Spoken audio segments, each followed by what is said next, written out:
যুক্তরাষ্ট্রের কেন্দ্রীয় তদন্ত সংস্থা federal bureau of investigation FBI এর প্রধান হচ্ছেন সাবেক জাতীয় নিরাপত্তা কর্মকর্তা কাশ প্যাটেল। নবনির্বাচিত মার্কিন প্রেসিডেন্ট ডোনাল্ড ট্রাম্প ক্রিস্টোফার ওয়েকে সরিয়ে তাকে এ পদে বসানোর ইঙ্গিত দিয়েছেন।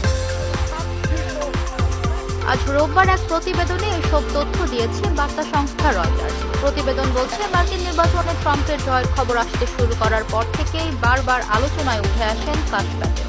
ভারতীয় বংশোদ্ভূত ৪৪ বছর বয়সী কাশ প্যাটেলের জন্ম নিউ ইয়র্কে। তার পরিবার পূর্ব আফ্রিকা থেকে কানাডার পথে গিয়েছিল আমেরিকায়। সে থেকেই প্যাটেল পরিবারের বসবাস আমেরিকায়।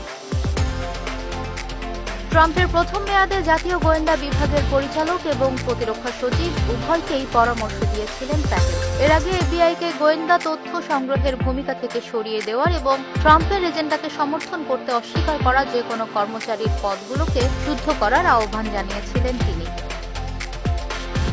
নির্বাচনে জয়ী হওয়ার পরপরই ট্রাম্পের বহু সহযোগী এফবিআই এর সম্ভাব্য প্রধান হিসেবে কাশ প্যাটেলের নাম আলোচনায় আনেন। এককালে মার্কিন প্রেসিডেন্টের উপদেষ্টার পদে ছিলেন তিনি। ২০১৯ সালে আমেরিকার হাউস ইন্টেলিজেন্স কমিটি থেকে কাশ প্যাটেল দেশের ন্যাশনাল সিকিউরিটি কাউন্সিল স্টাফের অংশ ছিলেন। প্রতিরক্ষা ও নিরাপত্তা সংক্রান্ত নানান ইস্যুতে কাশ প্যাটেলের পরামর্শে মুগ্ধ হন ট্রাম্প।